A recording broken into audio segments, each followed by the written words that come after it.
You see, today is a very special day. For today, we celebrate the first birthday of VA. VA? Yes, the full name is Work From Anywhere or Work From Home. Exactly 1 year ago, if you remember, at around 8 o'clock in the evening, VA was born. And in a short span of 1 year, VA has significantly impacted each one of us at multiple levels. Now, what it has done is that in workplace or in the workforce, there are some substantive business changes, behavioral changes it has been able to bring. Examples: some employees have easily adapted to this new way of working, and some need guidance on their psychological needs. Some productivity has increased manifold, and for some, they are still struggling with distractions, loneliness, and lack of motivation, and even technology.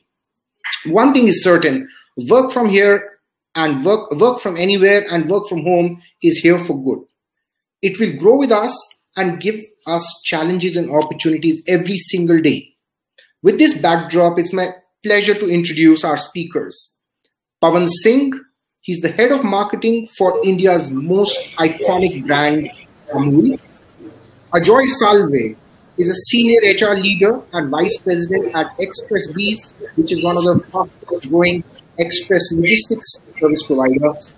Last but not the least, we have Gajendra, who is the co-founder and CMO of Cars24, which is making selling of cars and even bikes easy, swift, fair, and a quick experience for all of us. Without much ado, I would just directly shoot a question to all the panelists, and we can go in the same order as I introduced you. What are those 2 or 3 behavioral changes that you have witnessed in your employees and your teams across levels and cross sections due to this work from anywhere or work from home model? Paras, I'll go first, I guess. Well, Paras, in our business, which is primarily about milk and milk products, we are actually classified as essential services because lockdown or pandemic, every one of us expects their milk to be delivered on the doorstep every morning, right? And then the big challenge was the team itself understood, because this was not the first crisis situation that we've been working through. We all understood that for us, especially those who are in marketing, sales, distribution, supply chain, work from home is not a luxury, work from anywhere is not a luxury that we can afford. I mean, we have to be on the ground, on the field, at our workstations, because what is very important for us is to keep that very critical supply chain going and making sure that the rest of society, which is actually under lockdown, doesn't suffer because of lack of access to very critical food products like milk and milk dairy products. So what really happened was we had to make sure that our teams, who were essentially functioning as frontline COVID warriors, also understood and practiced the need for personal, all the essential things that were required for personal safety to avoid getting infected. So 2 big challenges. Leadership team made sure through visible demonstration that they were on the ground, in the field, at the workstation, at the factories, keeping the supply chain going. And the leadership team itself visibly practiced all safety measures to make sure that employees and team members took the cue from us, and they also made sure that they were taking care of their own personal safety while at work. One more thing, because in our case, the structure is such that each of us the team is geographically dispersed across the country, and all of us handle either a geography or a domain or a channel. So when we were working in our own domain in those challenging times, every team member had to be fully empowered to face the situation, because there were no set response patterns, no templates that they could fall back on, and find creative solutions and think on their feet. So they were given all flexibility and all the empowerment which was required. What we did do at that point in time is very frequently we used to have very large-scale online virtual interactive sessions. So the teams kept on reporting from across the country what are the unique situations that they were facing, what kind of creative solutions they were able to design on their own. So the best solutions were picked up by other teams and replicated in different areas and different regions. So cross-learning we found was huge. Apart from that, we also made sure that people are at all points in time sensitized to the need of safety and hygiene and all the practices which were required to make sure that they were free from the risk of COVID. Correct, the protocols. Ajoy, what about your experience in this? So, like Pavan mentioned that they are in the essential services. We help them deliver goods and products. So Express Please is in the business of logistics. So for us, the last 1 year has been, except for the initial 2 months, rest of the year has been very, very hectic.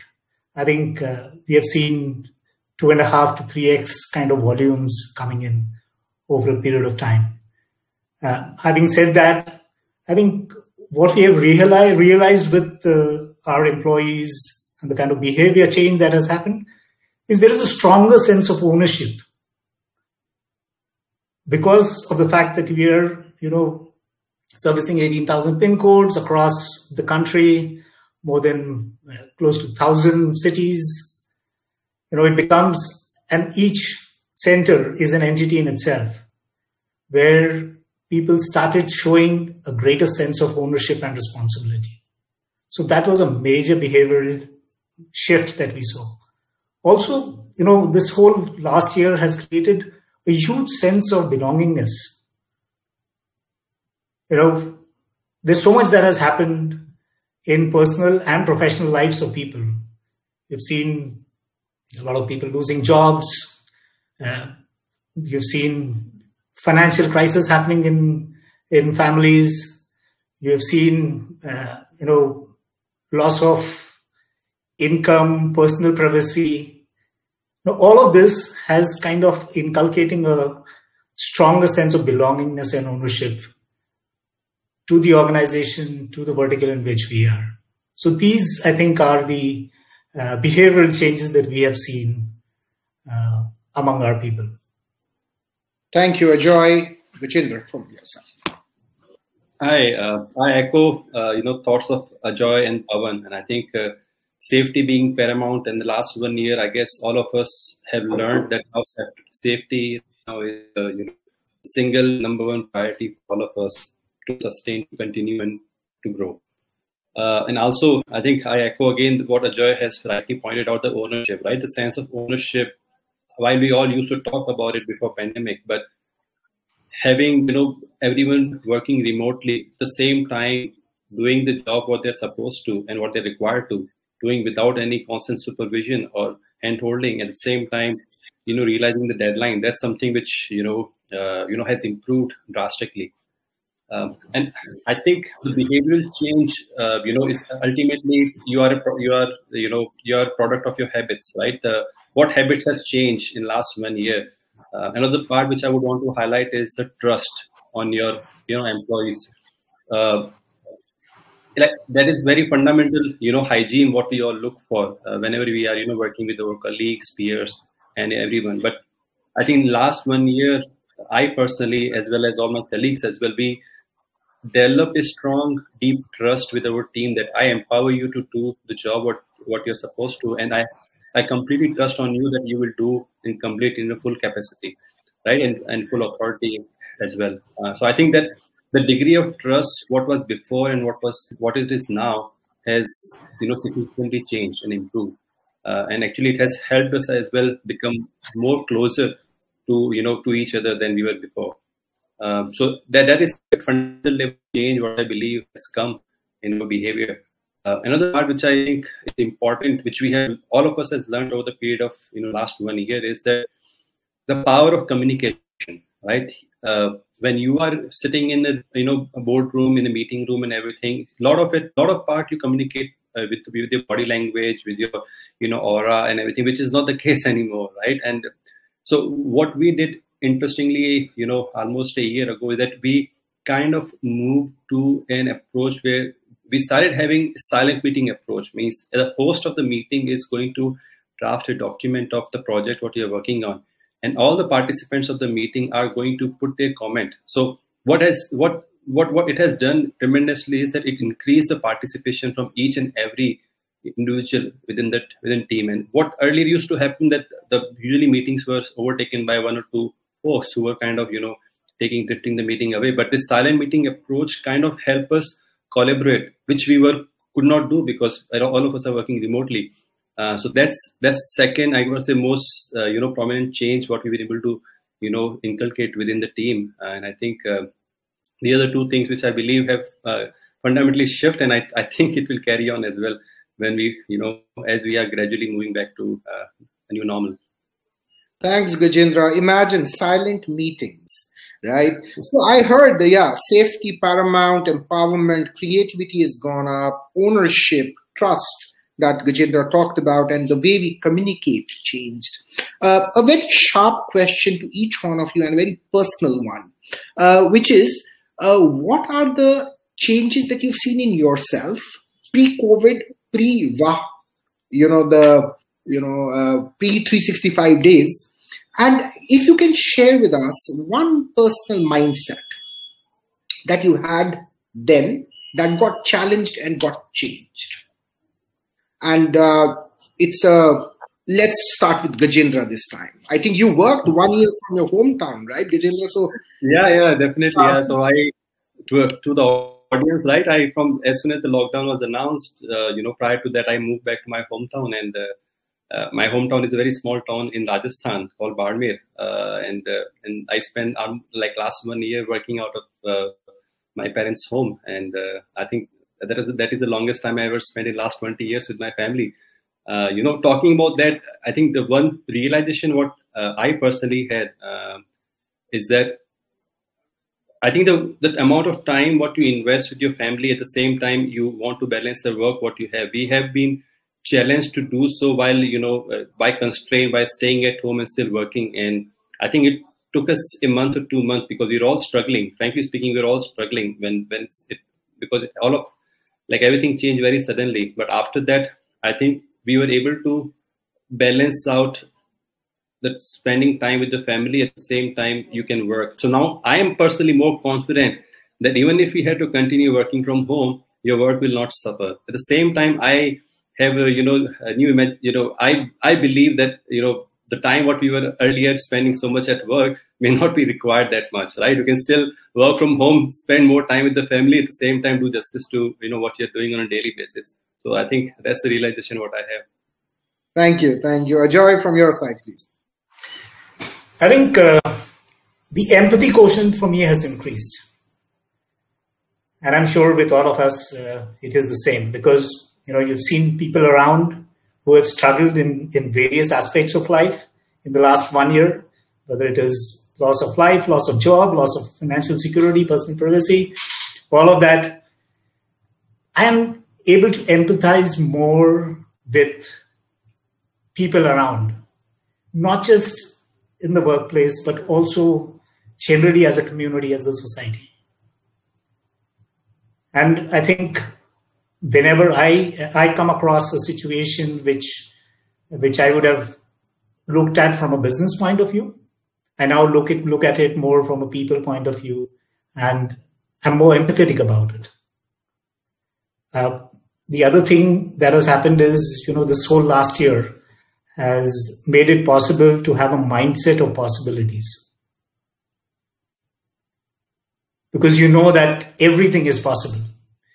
When you can start working from home within a week's time of lockdown being declared, right from having the infrastructure right to ensuring that, connectivity reaches remote places. I haven't heard anybody saying that I have a connectivity problem in the village where I'm staying. So it is a mindset of possibilities that has happened. So these are the two changes which I feel I have imbibed. Thanks. Pavan? Yes, so personally I feel, this virtual online mode of communication almost came like a boon for me, because and I keep on wondering that, why was it kind of things that we are able to do today. And with all the technology was available even 1 year back, 1.5, 2 years ago, and why we were not doing it at all. So it takes a crisis to open our minds to possibility. I'll give you some very quick examples. So we do a lot of consumer research. I'm in marketing, okay, and our lifeblood is keeping our fingers on the pulse of the consumer and having constant interaction with the end users.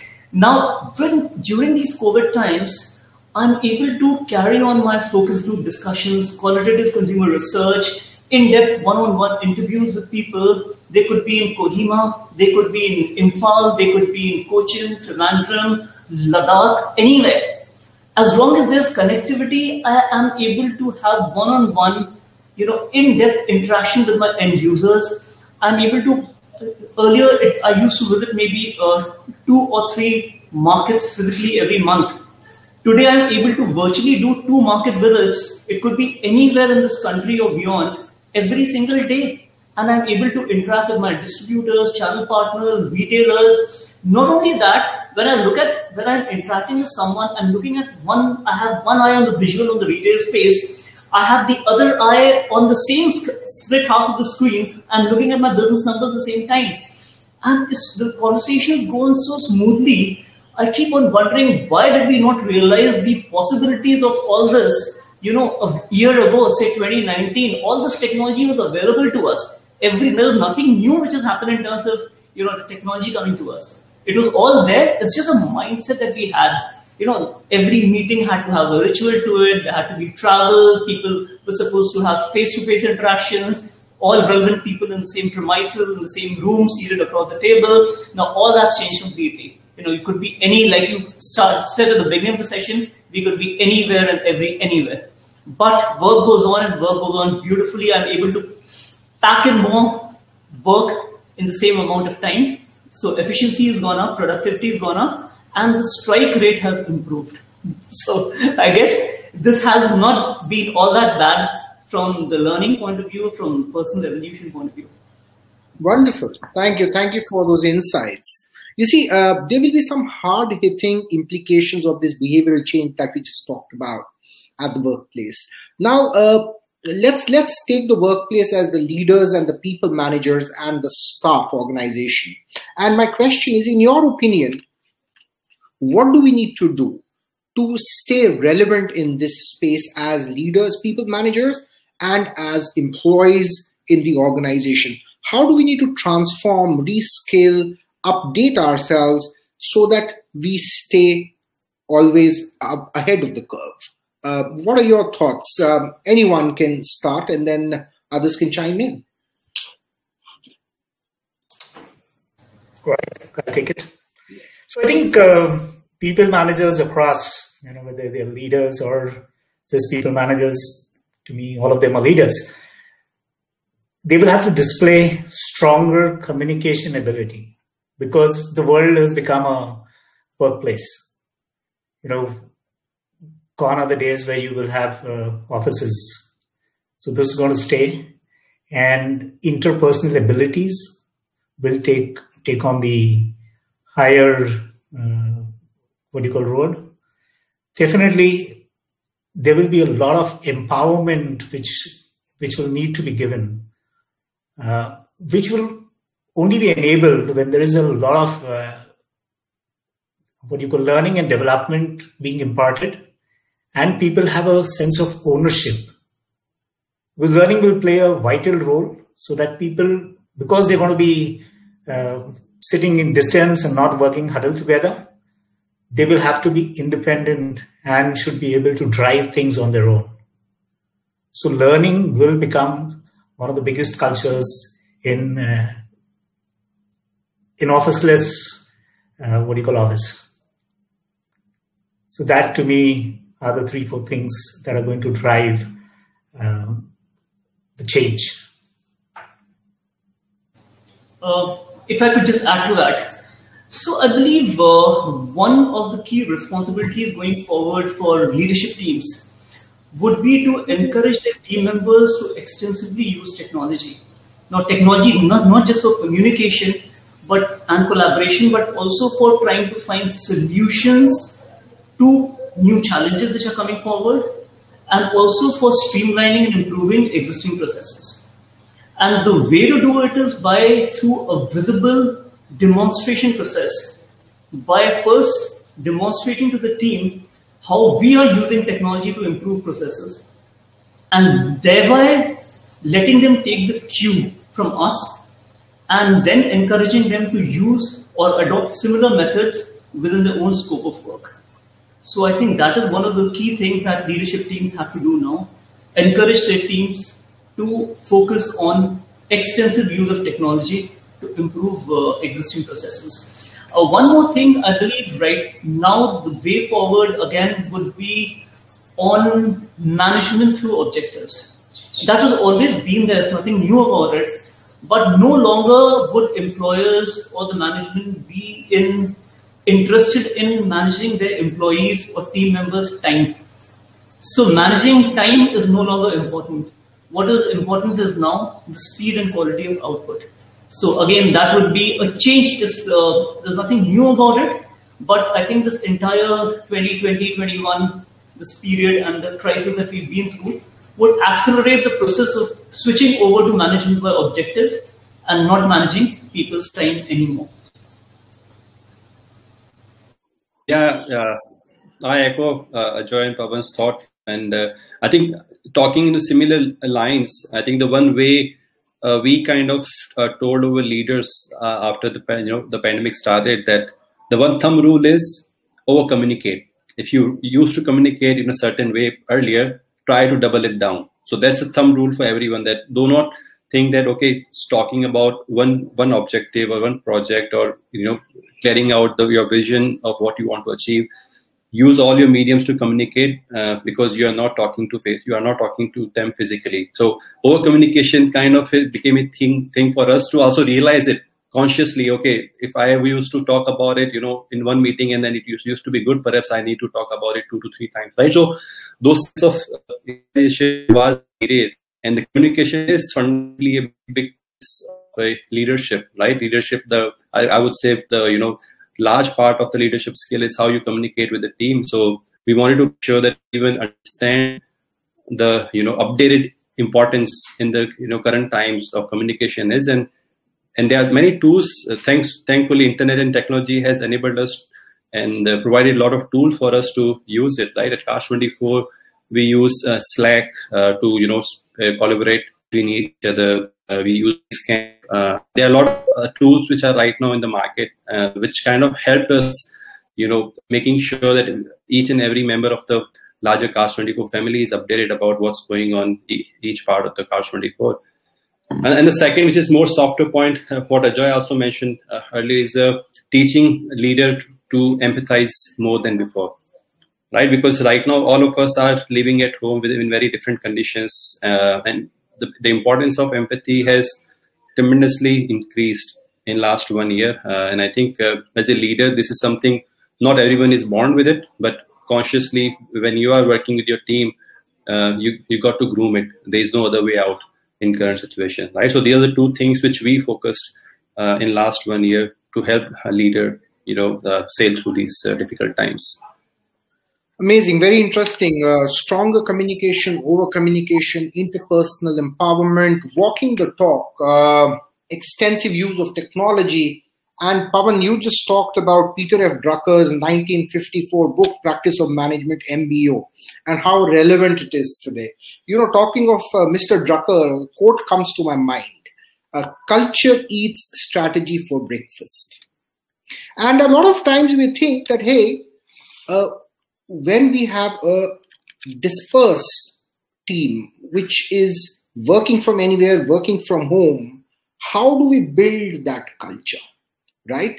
And as managers, as leaders, a question to you: how do you and what have you done to institutionalize a culture, or maybe protecting the culture that you had a year ago?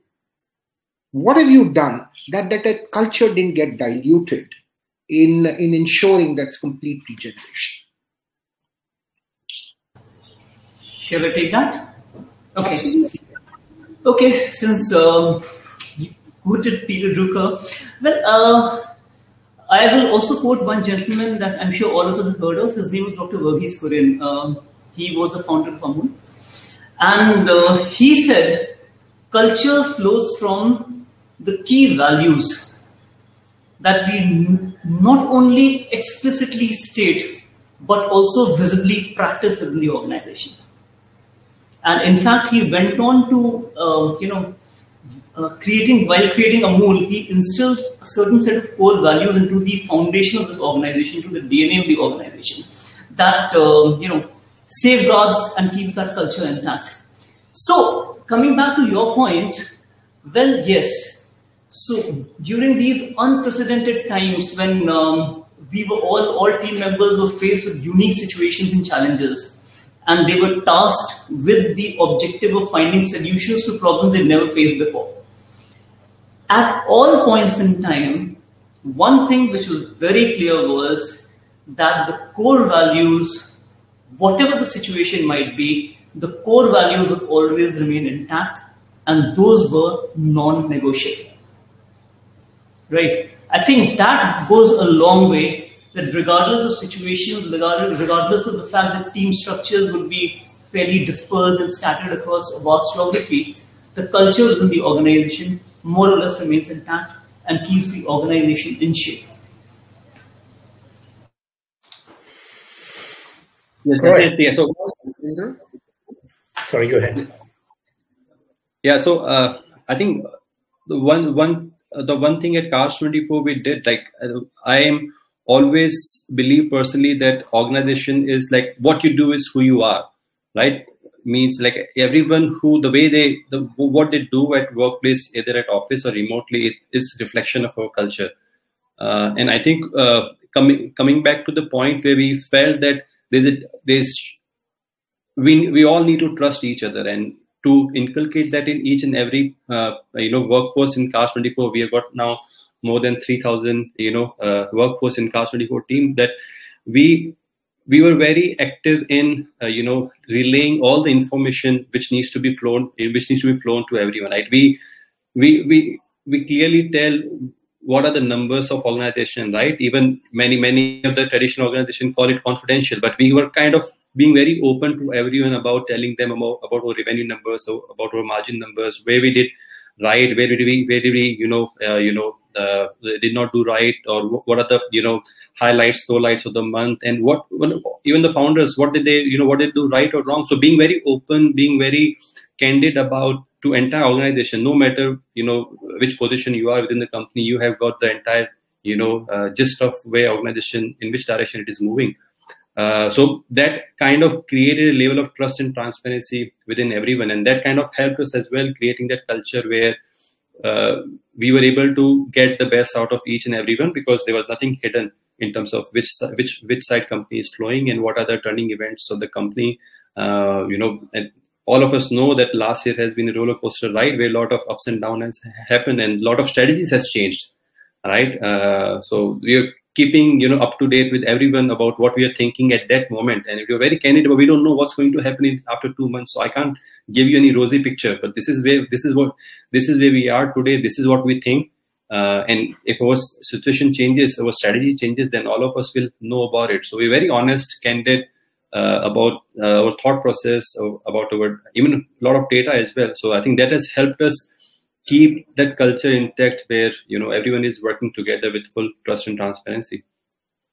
Ajoy, you have the last word. Right. So I have a slightly different take on this. I think with the globe becoming an open workplace and with people sitting all over the globe, it is going to be increasingly difficult to have one culture in an organization. So what you can define is what I think Pavan said, is define the values, and the culture will automatically emerge. So if you are driving, and I think the centrifugal force that will drive the culture of an organization is going to be trust, as Gajendra mentioned. So I think, culture in this unsettled world is going to take some time to settle down. And people have to, it's not about what you're going to do. It will be more about why and how are you going to get things done. That will determine the culture of the organization. Wow. Thank you very much. Gentlemen, thank you very much for sparing your valuable 30 minutes, spending time with us and our audience, sharing your thoughts and insights, which is just fabulous. So Pavan, Ajoy, Gajendra, thank you very much. Wishing you all the success for the next year of VAH. And I hope we all do just great. And I'm sure we will.